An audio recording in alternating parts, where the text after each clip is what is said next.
It's already the time for strategy session. And I really want to shake things up on how to introduce the show. So I'm going to need some inspiration. I wonder what Pi would tell me to do. Okay, Pi. What should I say to open a Masters of Scale live show about AI and creativity that gets everyone excited? How about this? AI, creativity, and the future of innovation. We're here to explore how AI is transforming the creative landscape and paving the way for groundbreaking new ideas. It's time to think big, think bold, and think beyond the limits of what we thought was possible. So let's dive in and discover the thrilling potential of AI and creativity. Now, say this to entrepreneurs. Gotcha. How about entrepreneurs, get ready to rock? AI is here to fuel your creativity and unlock game-changing ideas. That's right. We are unlocking some game-changing ideas. Thank you, Pi. My pleasure. I hope it gets everyone pumped up and ready to learn more. Just don't forget to give me a shout out in the show notes. Oof. Now, time to get ready for the show.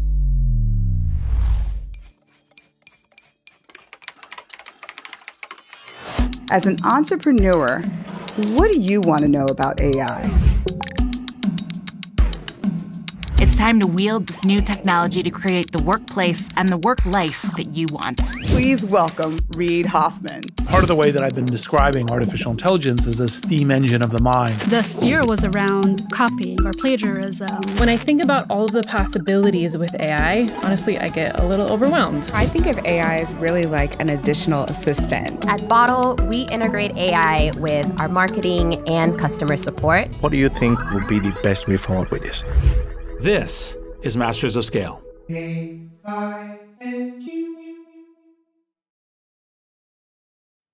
Hello, everyone. Welcome to the Masters of Scale live strategy session in alliance with Capital One Business.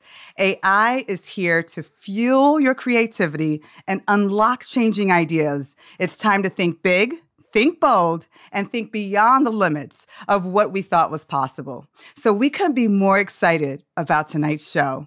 I'm Jodine Dorsey, Vice President of Live here at Wait What, the company that brings Masters of Scale to life. Strategy Session is where the Masters of Scale community gathers to meet, share ideas, and co-elevate. If you've attended a strategy session before, welcome back. There are some of you that found us through Capital One Business. Capital One Business is our premier brand partner and thought partner in serving our community of entrepreneurs.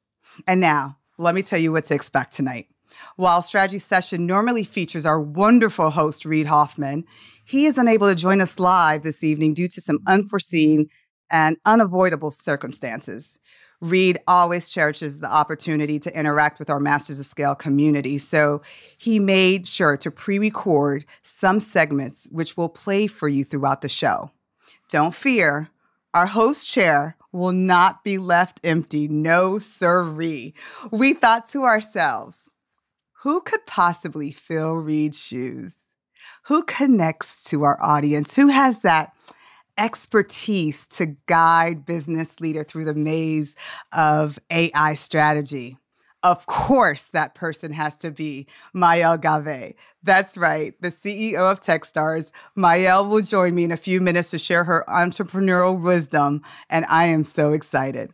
Now, this live session is designed to help you focus on strategy for your own business.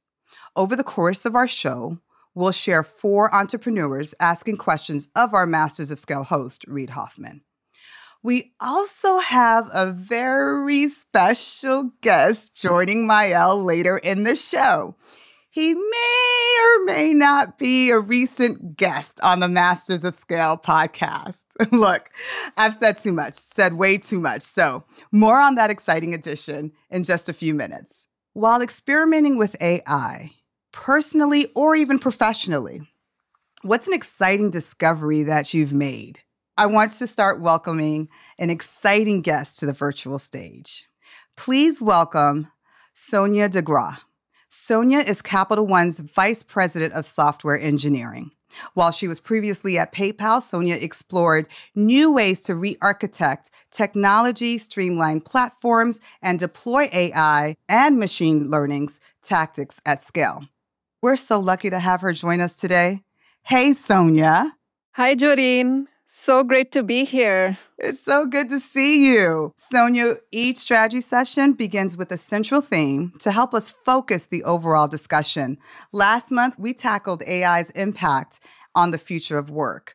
Shameless plug, you can all watch it on the Masters of Scale YouTube channel. Sonia, share with us tonight's theme, please. Of course. The theme is AI, your creative edge.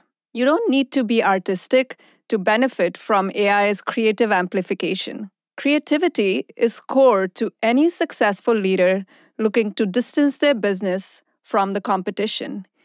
AI can truly reshape your creative leadership, from brainstorming to offering new insights or scaling productivity, so you as the leader can find time to think big. Go big or go home, as they say. While AI can be accessible and intuitive, how we implement this technology to best fuel our creativity requires strategy, expertise, and thinking through. Absolutely. Thank you. With that, I think it's a good time to bring out tonight's special guest host. She's the CEO of Techstars, the most active pre-seed investment company on the planet with we have 3,800 written on my script, but I hear it's about 4,000 portfolio companies. She and her global team mentor countless tech founders who seek to use AI in unique and creative ways. She's the author of the widely acclaimed book, Trampled by Unicorns, Big Tech's Empathy Problem and How to Fix It. Since her appearance in June's strategy session, many of you asked for her to make her return. So please welcome Maëlle Gavet. Maëlle, how are you? Hi, Joreen. Hi, Sonia. I am so excited to be back at strategy session.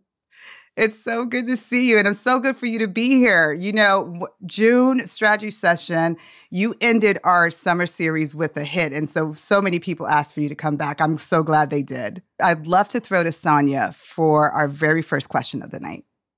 Hi, Maëlle. So lovely to meet you and share the screen with you. Very inspiring to see you as a women leader in tech and innovation, blazing new frontiers. Welcome again. Thank you. As we dive into this session on creativity, I think it would be really helpful for all our listeners to first hear it from you on your insights on how you might define creativity and what does creativity mean to you in the realm of AI. I've been thinking a lot about that as I was invited to this session about creativity and AI, and I think a lot of people associate creativity with Mozart or Shakespeare. And then obviously you look at the business context and you're like, there's not that many Mozarts or Shakespeare in the business world, maybe a few. But in the business context, for many of the startups we invest in, creativity in AI means exploration and being inventive and seeing what's possible. So like testing, learning, iterating, like the famous rinse and repeat. And that doesn't always mean like exploring the latest, the most cutting edge AI, because that can be a little scary. It's often what it means is focusing on the proven tools that are already out there and how you can leverage them for your business. So you have a food delivery startup and they're seeking to reduce food waste, for example, and they might test AI through using predictive analytics to decide what inventory they need when to meet fluctuations in demand. So for me, it's like creativity means looking at the component in your business that take the greatest effort and then trying to understand them step by step and seeing if there's some part of that you can automate. And I think this is where we're going to see the most interesting innovation, the most interesting creativity. No one could conceive of a social network before the internet arrived, and that changed everything. And so I think for me, AI is about to bring another explosion of creativities in a way that we can't really know what it's going to look like. And that's what I'm the most excited about. We're going to see new thing in drug discovery and gaming and e-commerce and how to record music and making movies. And so I'm really excited about how AI is going to unlock creativity for all of us. I love those insights, Mael, and especially what you said about experimenting and failing and restarting again. While this technology is still nascent, the potential for AI is exponential. While some people may find that ambiguity creatively inspiring, others might find it stifling, as many business leaders have never interacted with this kind of emerging technology before. How would you encourage people to get creatively inspired rather than feel daunted? Yeah, that's a great question. When I think about what people get a little scared about AI, I think it's really because of two things. The first one is they find the technology itself quite intimidating, especially if they're not technical people, they're not engineers. And I think the second is there's this fear that AI is coming for your job. And I think on the first point, the way to not fear something when you're not an expert is just, it goes back to the experimentation I was talking about before. It's about exploring and learning. I'm going to share with you a personal story. I was 19 when the email made it into my home. And I had never seen the internet before. I had never seen an email. And I was like, oh God, I don't know if I'm going to be able to use it. 19, that tells you how old I am. And then what I did is just, I went there and I tried it. And after a couple of weeks, I was like, my God, this is awesome. This is going to change my life. And I think for me, this is what everybody should try to do with AI. There's a ton of free AI tools out there, not just ChatGPT or Pi, like just try them, try something new. I think when it comes to the second part, like it's going to come for a job.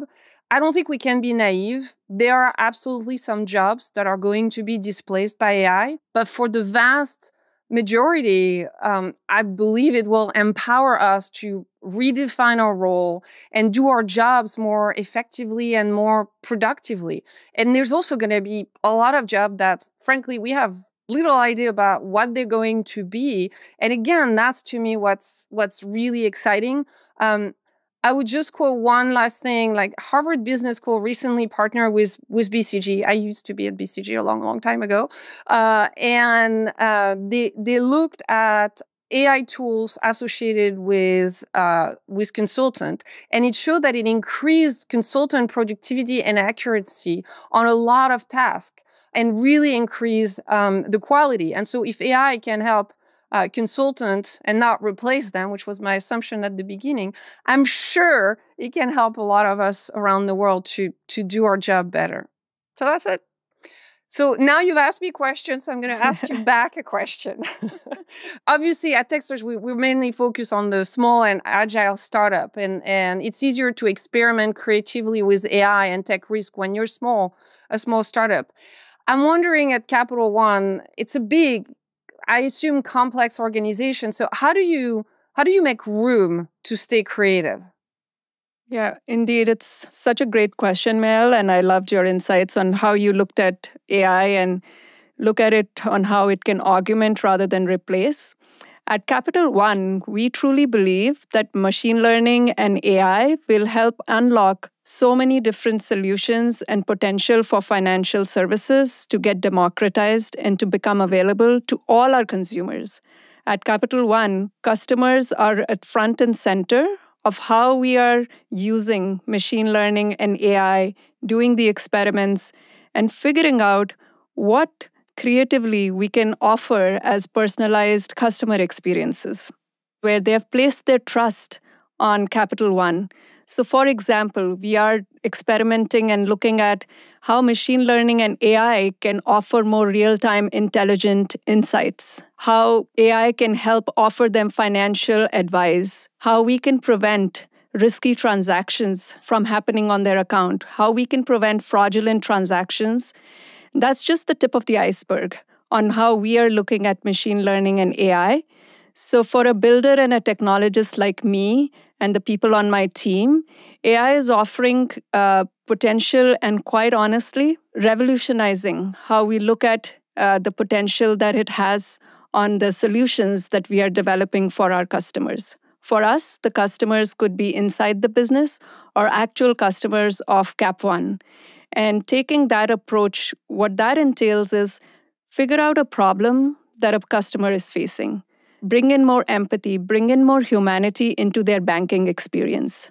And so that's one of the areas that we truly believe is to remove that bias. So if there's a household and they're struggling to get more credit into helping them become and have a better life. So through AI and the algorithms that we have, we are working to remove that bias and actually help them get a pre-approved for credit, which they might have been declined by other banks.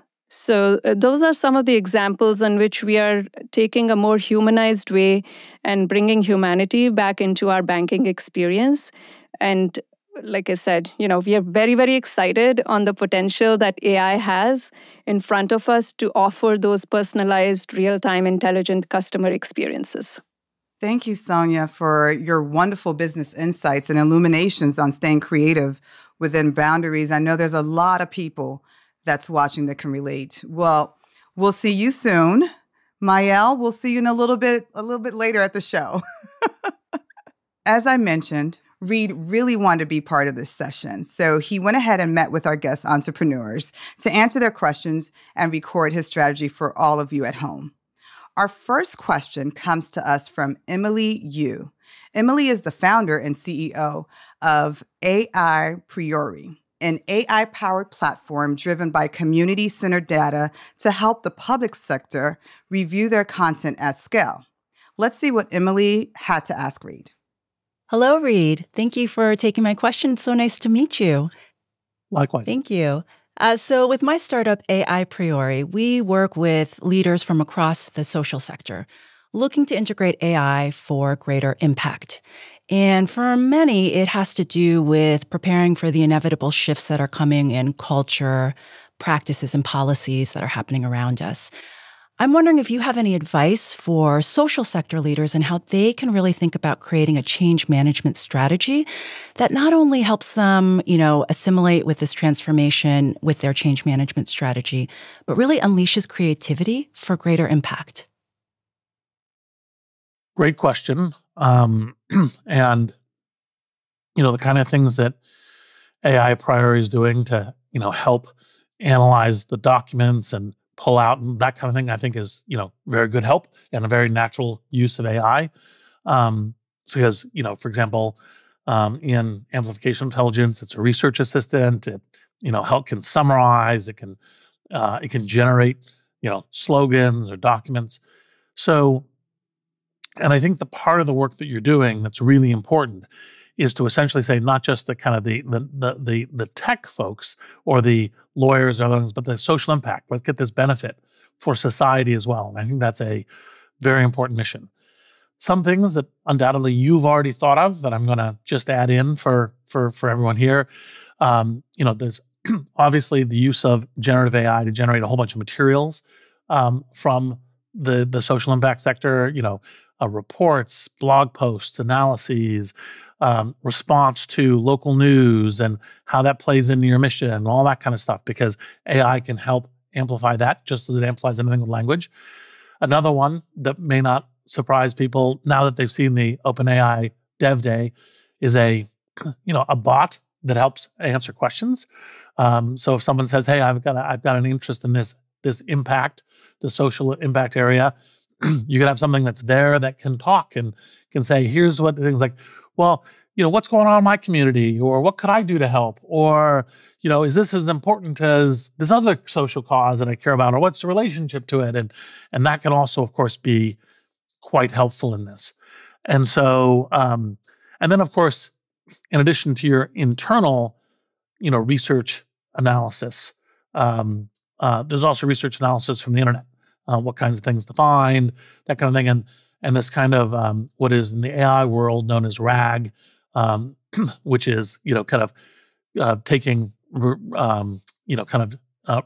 additional content in to help shape a response, whether it's from the internet or other things. Undoubtedly, you probably do some of this with your AI Priori as well, is also stuff that can be really helpful. And the most fundamental piece of advice for the social impact leaders is to start experimenting. This is going to generate a lot of capabilities, and it's doing so already, and it will accelerate every 3 to 6 months. And so getting into it and doing it is really important. So, thanks for your question. That was really helpful. Thank you. I just want to comment because it really hits the nail on the head on three of the core obstacles right now for the social sector with AI, which is really time, capacity, and resources, and the limitations that those present. So when it comes to the creativity side of it, I love the examples you brought forth, and I think those are very promising. My just one curiosity and follow-up for you, do you think there's a role for community members in terms of the equity piece in the data that's being collected and how AI is being democratized? Is there a way that community members can really embrace AI to become more creative in how they're building power and driving solutions for their communities? Well, I think it's definitely use of the tools. And there's also, with refining the tools to be specific to their purposes is also possible. I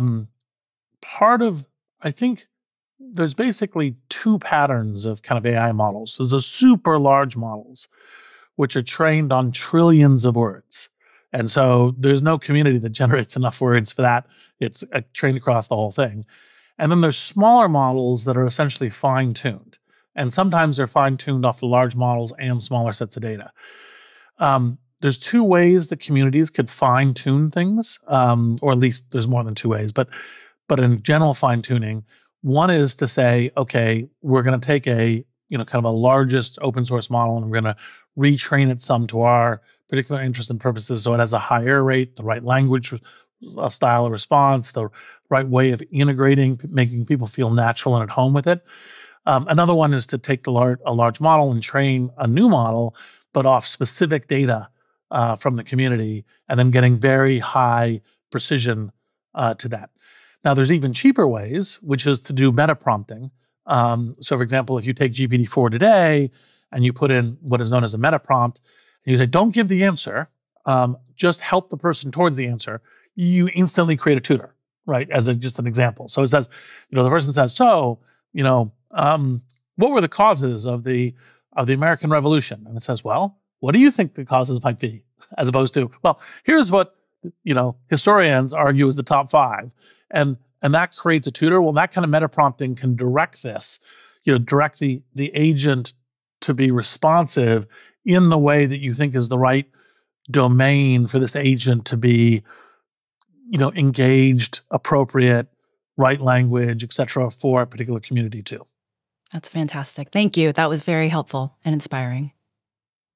All right. Our next question is from Heather Lover. Heather is a founder and CEO of Simo.ai, a startup dedicated to helping early-stage founders brand, market, and pitch their businesses. Simo offers users an automated CMO and applies your streamlined storytelling onto a compelling pitch deck. Simo.ai is also a Techstars portfolio company. What did Heather and Reed strategize about? Let's find out. Hey, Reed, I'm really excited to be here. As a disabled founder, I see firsthand how often online accessibility is seen as an afterthought. Our goal at Simo.ai is to bake accessibility into the foundation of every brand, pitch deck, and marketing asset our software creates. We want accessibility to not only be industry standard because it's the right thing to do, but also because it opens up markets by over 20%. I believe that my disability has made me more empathetic, which in turn makes me a better designer and storyteller because I'm able to put myself in other people's shoes. I think that's what's required to build truly accessible creative tools. So my question for you is, how can business leaders today channel a similar sense of empathy to creatively use AI and spark a new chapter in online accessibility? Well, that's an amazing path and story that you come on. So thank you for sharing it. And empathy, as you identify, is extremely important. It's one of the actually core ideas behind, inflection and Pi. The first startup I've done since LinkedIn, which is this personal intelligence reflection, because EQ is as important as IQ in kind of being a good, kind of companion, tool, help, aid to human beings. We respond, we trust, we engage when empathy is there, when EQ is there, exactly as you're doing. And, part of my hope in, part of what AI can naturally do in terms of really broadening and accessibility is AI is naturally turning everything into a language interface. And so anything that you can do with language now can direct, a computational device. And it's really good at translation. So if you say, well, what if I'm mute? It's like, well, but other kinds of languages it can also translate into. It still needs a language to go, but as long as it can get from any language you have, and by the way, of course, much broader communities and everything else, it can go into any kind of format for directing computers and devices and applications and all the rest. And I think there's going to be a whole new world of accessibility. And I think your insight into having empathy be core to the high functioning of that is exactly right. And so when I hear your question, I was like, yeah, that's exactly why we were thinking about Pi the way we are too.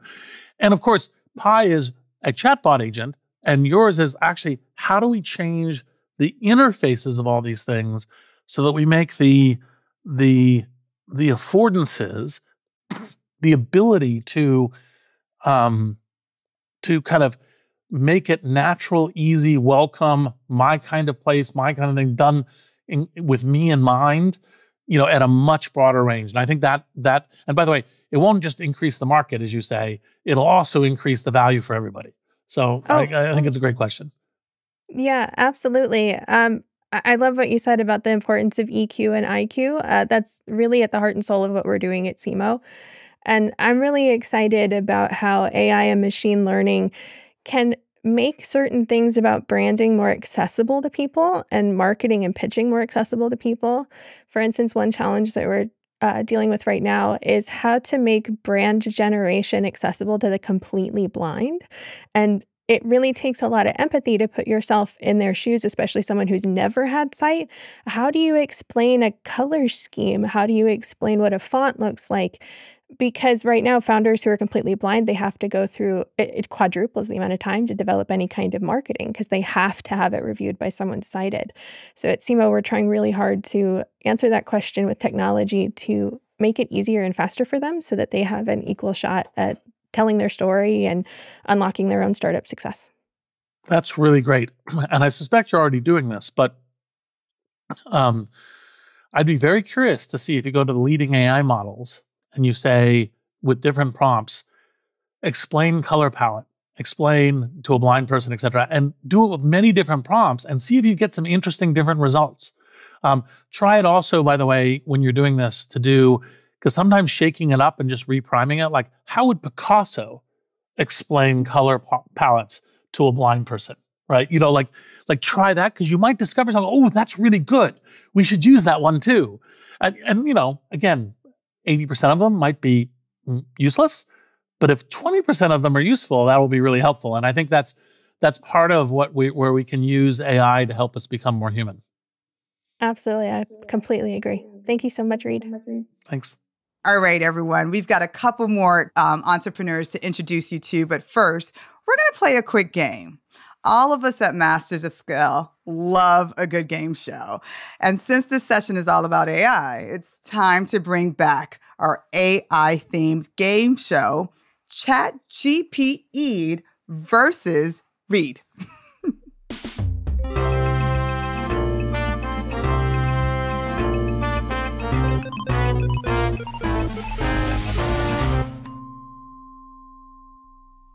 For this game show, all of you are the contestants. If you haven't played before, we've got you. Here's how to play. I'm going to present a question sent to us by a member of the Masters of Scale community. Before today's show, we posed that question to both the real Reid Hoffman and separately ChatGPT, pretending to be Reed. We'll show you both the real Reed answer and the ChatGPT answer. It is your job to guess which response was from the real Reid Hoffman. Okay, we're going to have 2 rounds of questions and answer. Ready? Let's kick off the first round. Our first question was sent to us from Mickey Powell. How can I assess and prioritize which of my daily leadership tasks are best augmented by AI? Option A, identify repetitive, time-consuming, and data-intensive tasks. You can also consider risk management and predictive analytics. Or option B, begin with all tasks that focus on communication. LLMs will amplify any leader's ability to communicate. This focus will go on to organically ignite other cases. Tougher than you thought, huh? Remember, you are choosing which option is the real Reid Hoffman and why. Is it option A or is it option B? We're going to have some thinking music coming from our composer, Hayes. If you joined us last month, you'll remember Hayes from the Holiday Brothers' iconic disco interludes. Take it away, Hayes.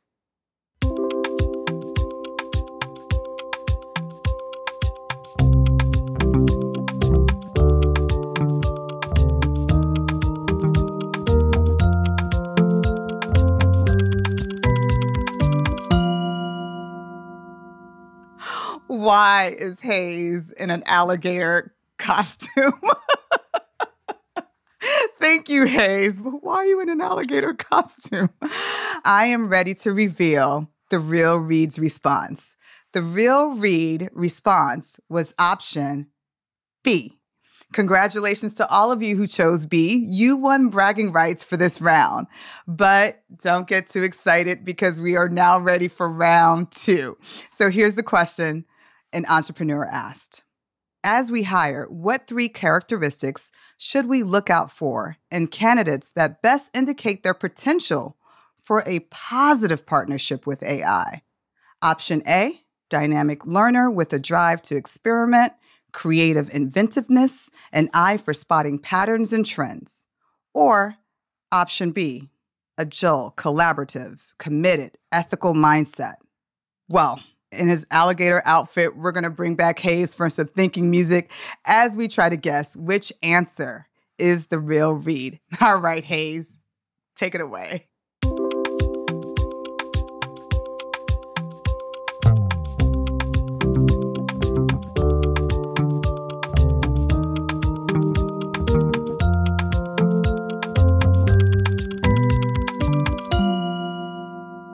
Thanks, Hayes.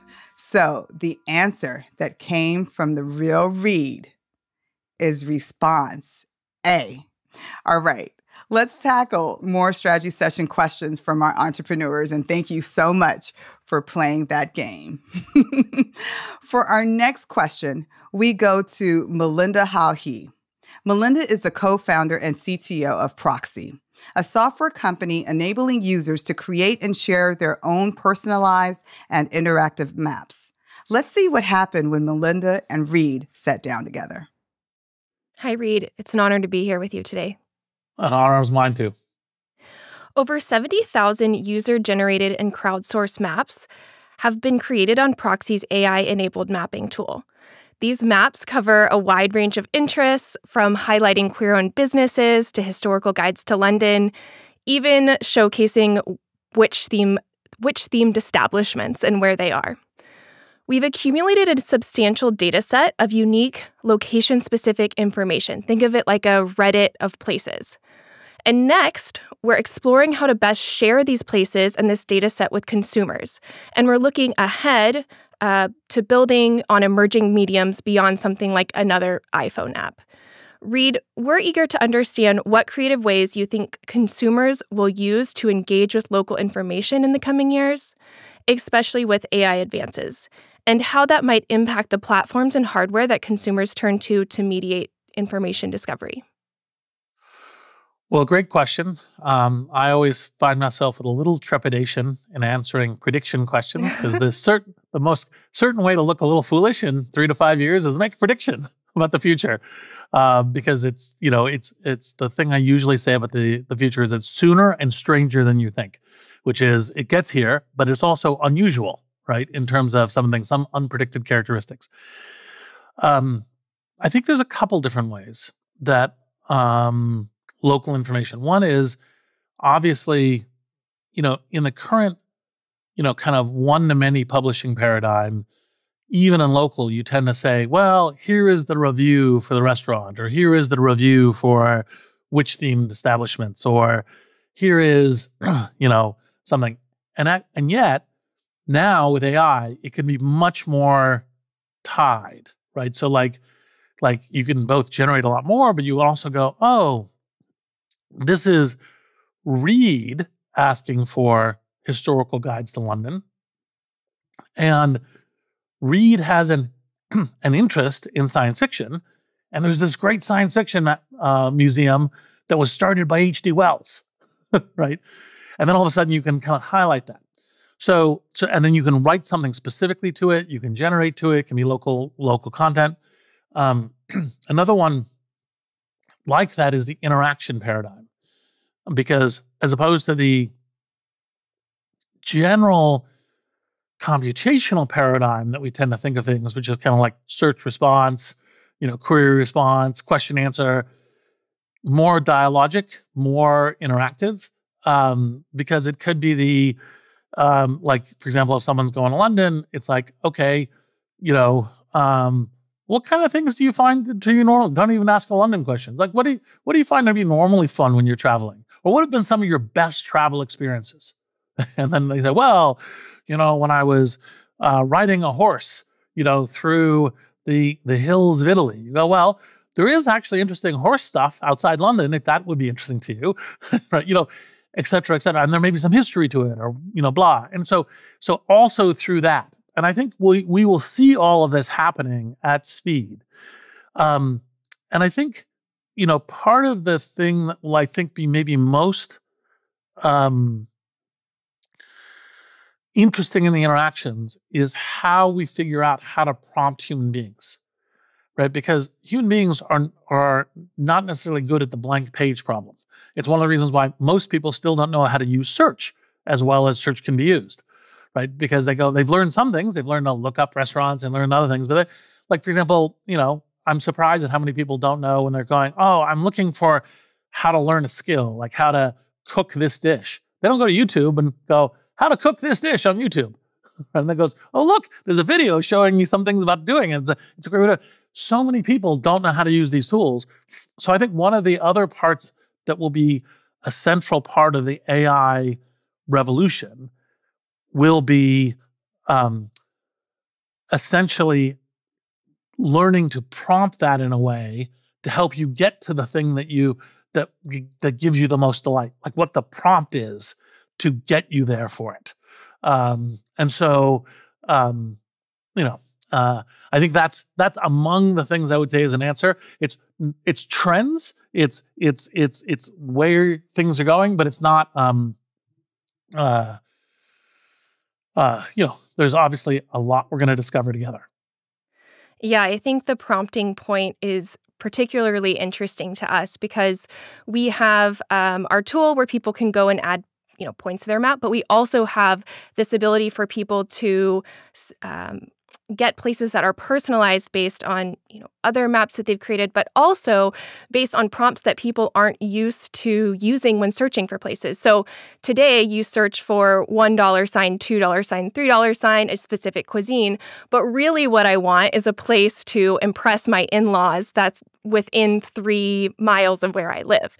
And so we have some ways for people to put in those prompts, but just like you mentioned, we struggle a little bit with that behavior change and that training that is required of us. Yep, I think that's exactly right. And that's part of the kind of the human amplification because, how do we learn things? We learn them by doing. And part of it is to get prompted into doing. Like very often, all of us human beings are like, oh, I'm just not sure I can do that. I don't even know what to do. And so I just never do. And like training wheels on a bicycle, like just kind of just beginning to do that and getting into it, as I think one of the really central things. And I think one of the themes from AI that you've put your finger on very intelligently here is that everything is going to get a lot more local, right? Like it's going to get local to your interests, it's going to local to you, local to your geography, local to your community, et cetera, a lot more. And I think that's one of the things that we will be discovering as part of the joys of AI. Great. Well, I can't be I can't wait to be a part of it. Thank you, Reed. What a great question. All right. Our last entrepreneur of this segment, we'll hear from Dr. Fahamu Peku. Dr. Peku is an artist and scholar. His work has appeared in museums around the world, including the Smithsonian Museum of African American Art and Culture and Société Générale, which is in Paris. He is also the founding director of the African Diaspora Art Museum of Atlanta. I couldn't be more excited to watch Fahamu and Reed together. Let's see it. Hi, Reed. It's a great pleasure to meet you. I've enjoyed listening to your responses to the earlier questions, and your passion and excitement about AI is contagious. I'm a visual artist, and I understand how to use paint and charcoal and sculpture, photography to elicit emotional and even physical responses in a viewer. But given that AI is largely non-material, I'd like to learn about ways I can deploy AI as a medium rather than simply as a tool. As a builder of AI, do you think this technology could soon be used creatively to expand the human experience of art? Great question. And I think the answer is categorically yes. I'd be interested, this is an area of expertise, so I'd be interested in an exploration, which is, if you already go to things like DALL-E 3 and you say,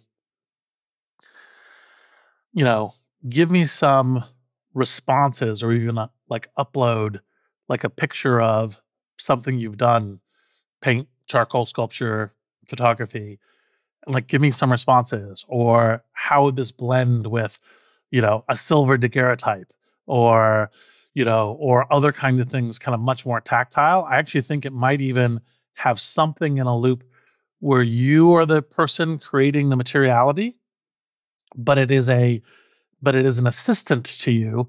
It's something that you're deploying. To give you a music counterexample, or parallel example, not counterexample, when I was talking to some musicians, I said, look, there's going to be AI tools that can say, we've seen the John Lennon thing from Paul McCartney recently, they could say, I'm will.i.am, give me a original will.i.am song. And it will do that.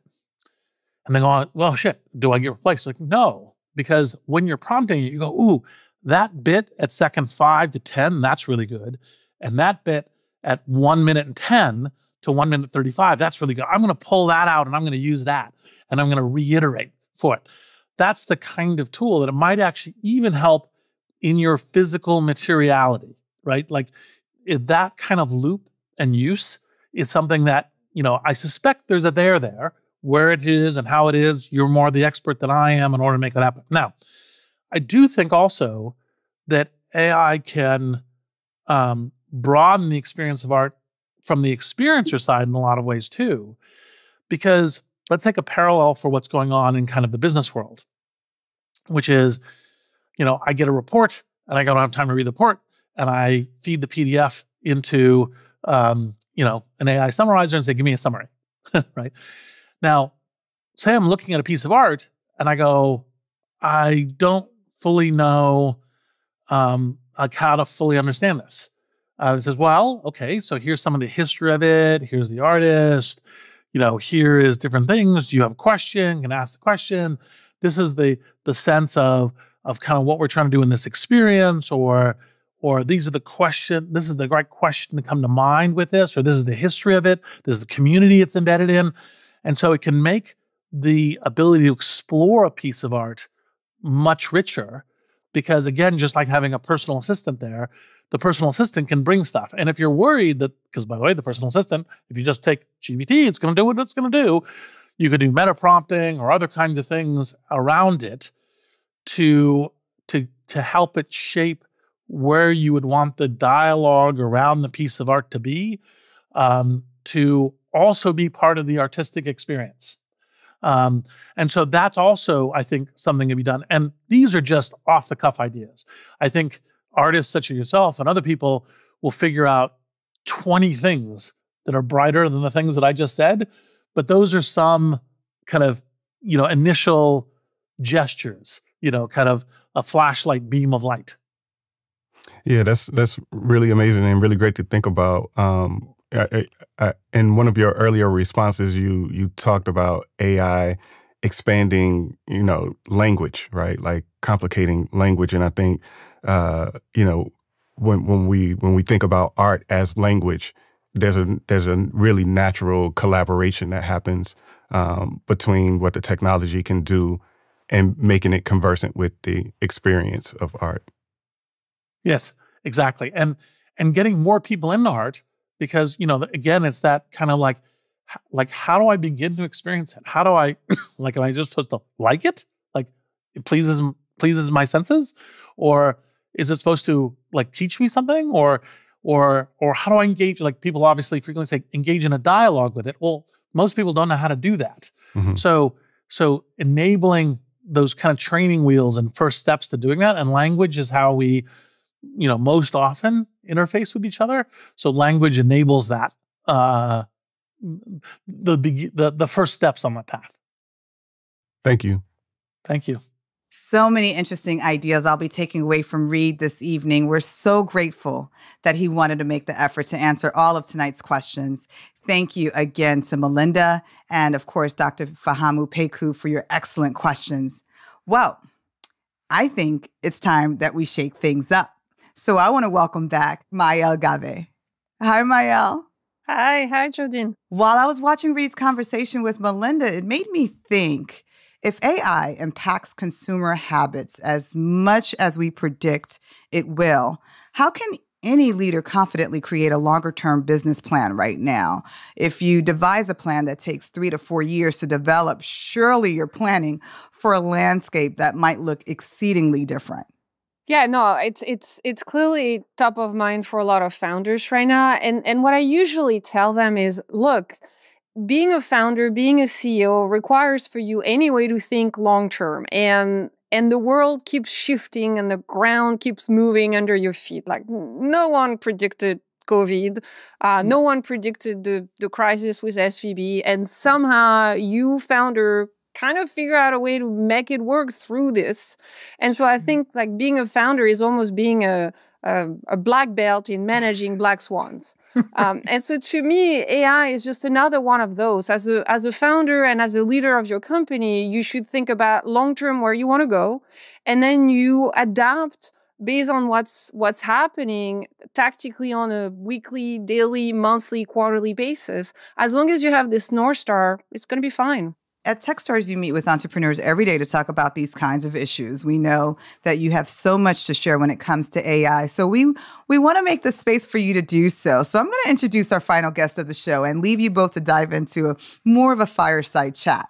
There's no one better to share some wisdom on the marriage between creativity and AI than our special guest, Ulan Lee. Ulan is the co-creator of best-selling games Exploding Kittens and Throw Burrito. As lead designer of the original Xbox, Ulan pioneered the alternate reality gaming genre. As an entrepreneur, Ulan led one of the most successful Kickstarter campaigns of all time and even won an Emmy and Peabody Award. If you've listened to our recent Masters of Scale series, AI and You, you'll know that Ulan has integrated AI into his creative workflow with great success. So we're all so excited to have him join us and share even more of his AI journey. So please welcome Ulan Lee. Hi, Ulan. How are you? I'm doing really well. How are you? Good. Maëlle, Ulan, I'm going to leave you both so I could sit back, and I'm actually going to take some notes. Thanks, Jodine. So, Ulan, I'm so excited because I come from a family which is obsessed with board games and card games, obsessed. That's literally what we're going to be doing at Christmas, New Year with the entire family. And your game, Exploding Kitten, is right now on the desk of every one of my family members because they're trying to figure out how to play it. And we've just discovered that there's a French translation, so my mom is over the moon. So I'm very happy to be here today with you. Oh, that's so delightful to hear. Thank you. I hope your mom enjoys it. And if not, let me know. We can set up a call. I can whisper into her ear and help her cheat a little bit. Oh, no cheat. If someone cheated, it has to be me because I'm super competitive. Right. I want to win. Right. I don't play if I don't win. Fair enough. I will whisper in your ear. Got it. Check. Thanks. All right, so I'm going to be nice with question, given that you're going to help me win with my family. That's awesome. Let's do it. All right. You and I, we've talked before the show about the fact that you use AI every day to amplify your creativity, and I thought that'd be interesting for you to share some of that with the people with us today. Yeah.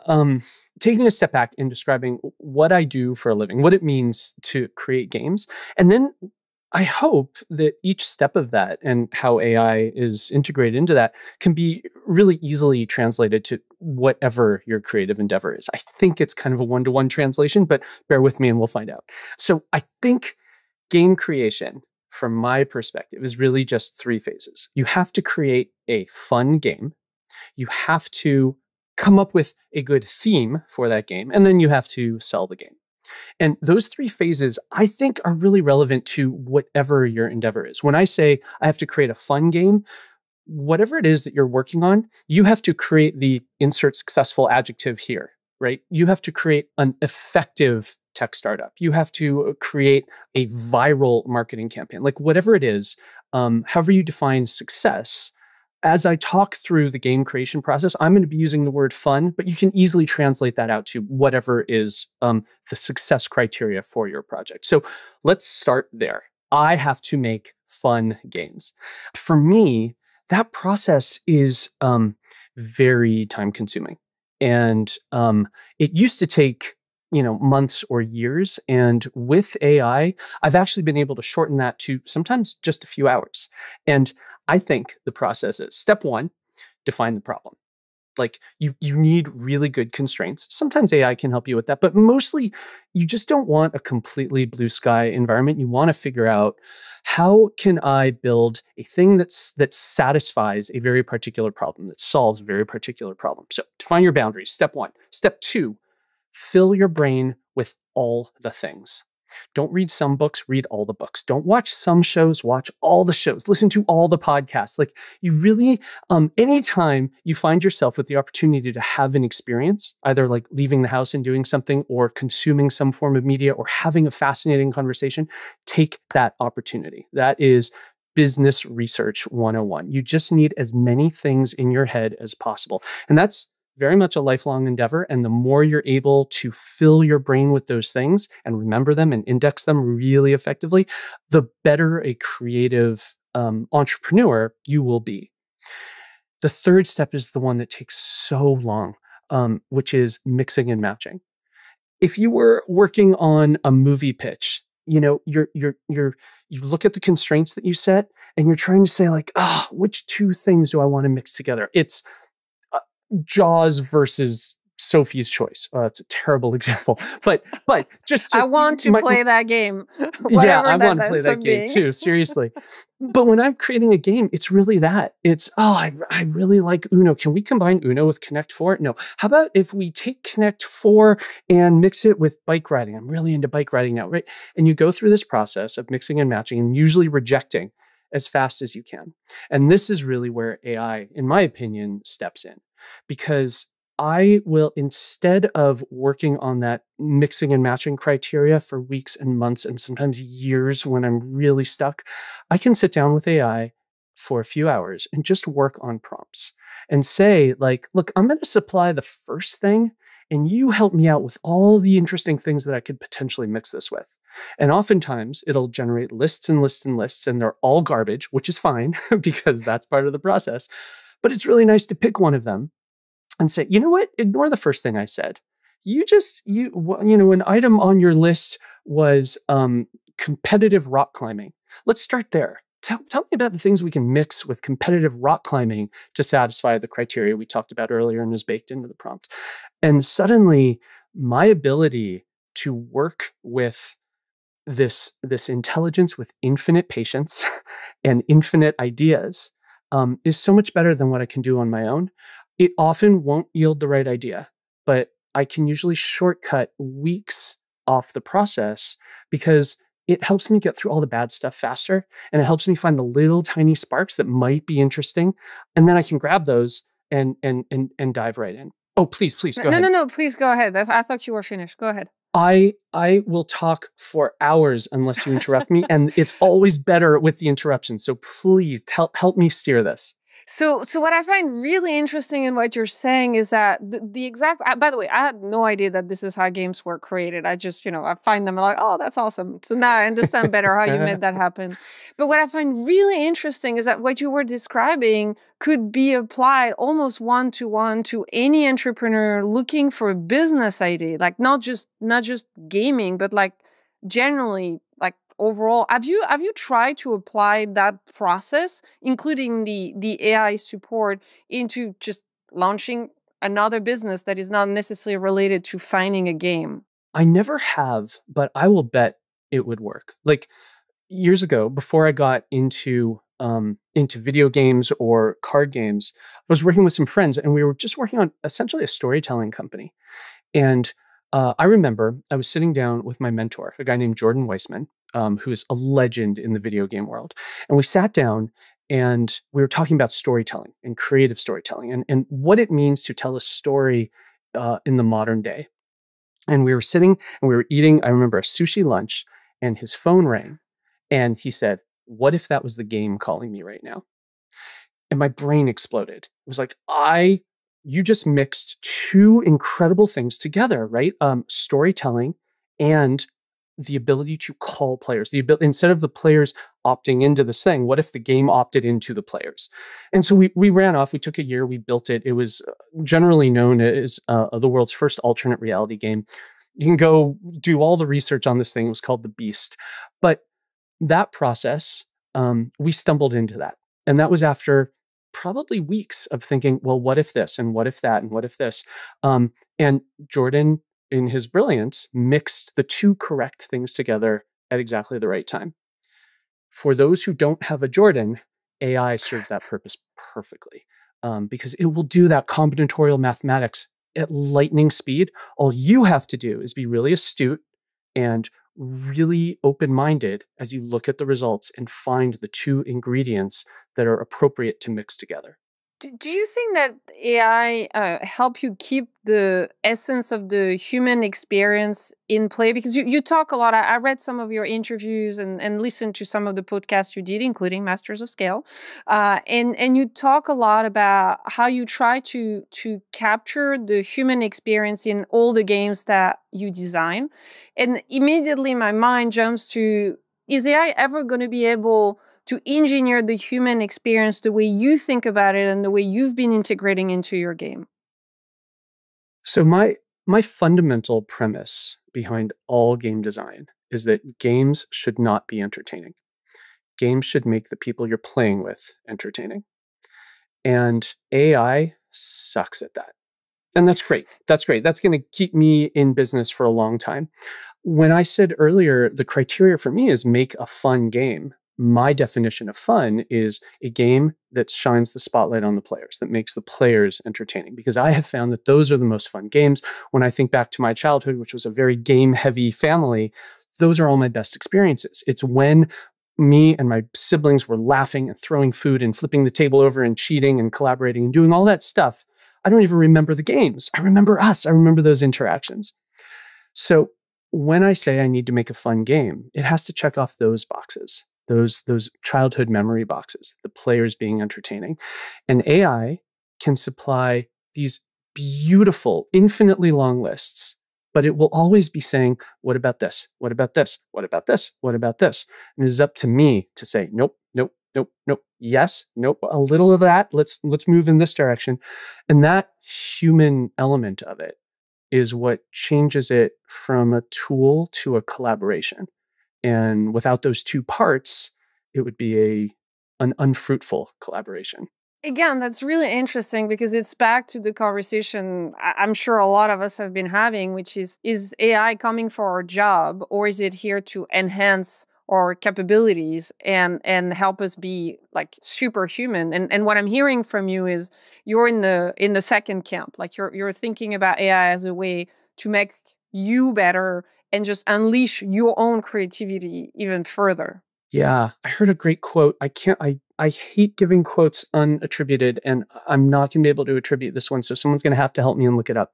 But there was a writer in Hollywood who was asked if AI was going to take writers' jobs. And he said, AI is not going to take the jobs of any writers. AI is going to take the jobs of writers who don't know how to use AI. And it's exactly how I think about the game industry and its relationship to AI. It is an incredibly powerful tool. It shaves time off the process if you know how to use it correctly. And it is an incredible collaborator if you are open to guided collaboration. I could not agree more. And I have heard the quote before. I have no idea where it's who is the author. So please, someone in the chat, help us.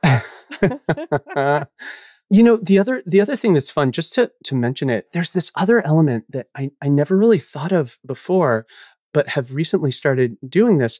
Once we have a cool game and I'm looking for the theme or I'm looking for the title, I work with AI to generate the rule set. We come up with these instructions, we test them on real human beings, and then we eventually come up with instructions, what I think of as perfect instructions. I'm so proud of all the instructions in our games because they go through so much testing, and you should be able to learn how to play these games in 5 minutes. Then, to figure out the theme, I take those instructions that I've spent weeks working with an AI to generate, and I feed them right back into the AI and say, become an expert at this game and tell me what it should be called to attract this target audience. And the results are never perfect. I've never gone with any of the ideas, but what it does come up with are really nice conversation starters for me to take to my human counterparts and have discussions that aren't starting at square 0. We get to start at square 3 or 4 instead. Did you use that to find the Exploding Kitten title, which I thought is an amazing name? Yeah, so the Exploding Kittens title is the brilliance of my co-founder, Matt Inman, who's the author and creator of The Oatmeal. And the game was originally called Bomb Squad because I had designed this game where it was just Russian roulette with a deck of cards. Here's a deck. There's some bad cards in it. Avoid the bad cards. We'll call it Bomb Squad. The bombs are the bad things. Really easy. All I was focusing on is game design. And I showed it to my friend Matt, and he looked at it and he said, this is the most fun game ever. 2 things. 1, you should let me be your partner on this thing. And 2, it's so obvious to be scared of bombs. Of course you're scared of bombs. Because that's so obvious, it's entirely boring. What if instead you were scared of cute, adorable, fuzzy little kittens and we call the game Exploding Kittens? So more proof that AIs are never going to quite take the place of humans because people like Matt come along and they're so overwhelmingly funny and brilliant that they come up with the answer in a second. I love that story. Can I ask you a question? Can we go back and forth a little bit? It's supposed to be a dialogue. At least that's what Jim told me, so I don't know. I am so excited to ask this because you have such a unique perspective on this, and your exposure to startups and that, that elevator pitch and people coming to you and trying to explain why their idea is best, why their idea is going to be successful. And I'm sure that more and more you see AI playing a part in that, right? As they try to integrate AI into their pitches.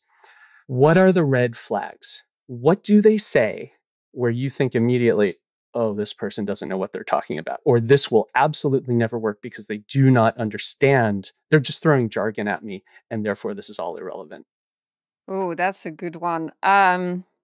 I try to think less in terms of red flag and more in terms of potential, because sometimes, you meet with an entrepreneur and you're like, this is an absolutely crazy idea. Like, this is never going to work. Like, they don't even seem to know fully what they are actually talking about. Like, they understand the problem, but the solution that they're bringing, not sure. There's probably some work to do. And by the way, part of the work we do at Techstars is to help them come with better solution and better business to make these solutions available. So that's kind of part of what we're doing. Yeah. But over the years, the one thing that I have constantly talked about, whether it's AI or blockchain, it used to be the fashionable word of not that long ago, like 2 years ago. Tell me something that AI is going to help you to do that was not possible to do before. Even if you don't fully understand the technology, tell me in one sentence, thanks to AI, we're going to do X. And if I immediately see that without AI, X would never have been possible, I'm like, oh yeah, great, makes sense. Like, let's try to work with you on how we can make that a real business. And so I don't really care about whether you're going to use the word AI in your pitch the same way I don't really care about whether you're going to use the word blockchain or Web3. What I care about is there a big, gigantic problem in front of us? And do you have a really different way of solving it versus everyone else? And if that means using AI, awesome. If it means not using AI because you have a better option, that's fantastic too. That's such a good question to ask. I love that. I love that. It jumps right to the heart of it and really puts them in the hot seat of like, do you actually know what you're talking about? That is so nice. Okay, I want to dive a little deeper in that. Here's proof that I did my homework. So you wrote this wonderful article in Fast Company about antitrust regulation. And I'm going to sort of pick and choose pieces of it to frame this question. As these large companies get like more and more power, more and more resources, they're just, acquiring all these smaller companies and putting themselves at a strategic advantage over potential startups. Let's talk about AI in that regard.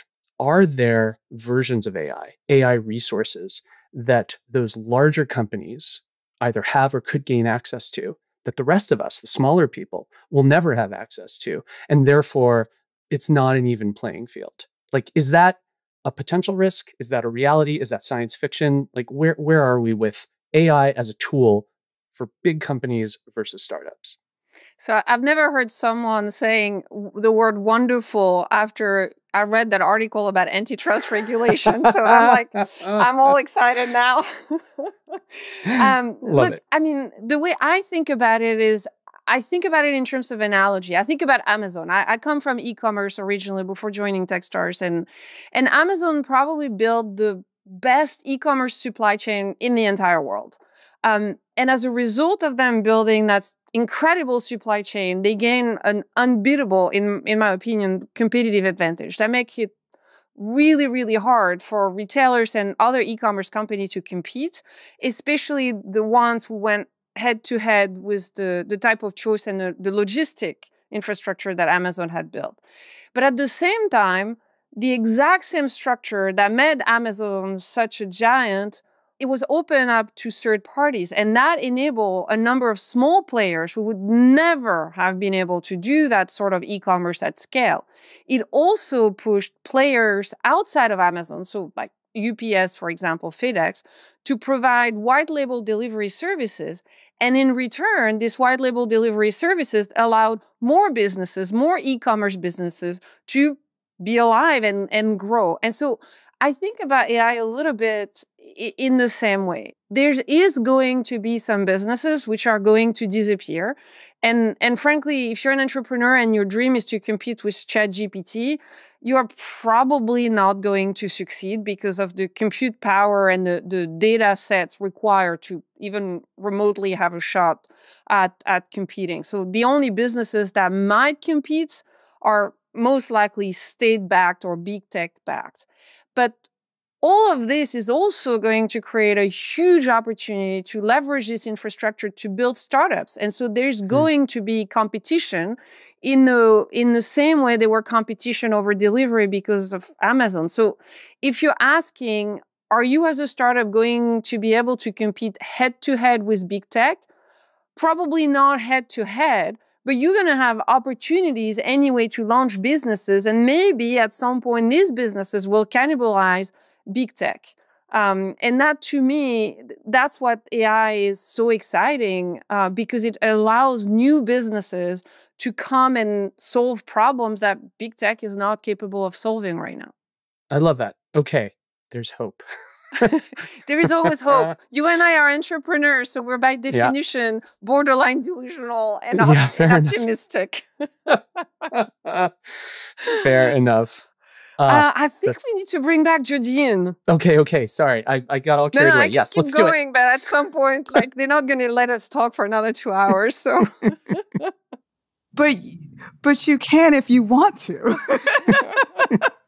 It was so good. You guys were I was taking notes. I have my pad here next to me. It was such a rich conversation. I can't thank you both enough. There's actually no other questions to ask. I was going to ask you a couple more questions, but you all hit it on the head through your answers. So thank you so much for joining us. Thank you, Alon. Thank you so much for joining us and inspiring us with your ongoing experimentation. And Maëlle, now you see why people always want you to come back, right? You see it now. So thank you for stepping in for Reid tonight with such grace and incredible insight. I can't wait to see what the both of you do with the power of AI behind your businesses. So thank you so much for joining us.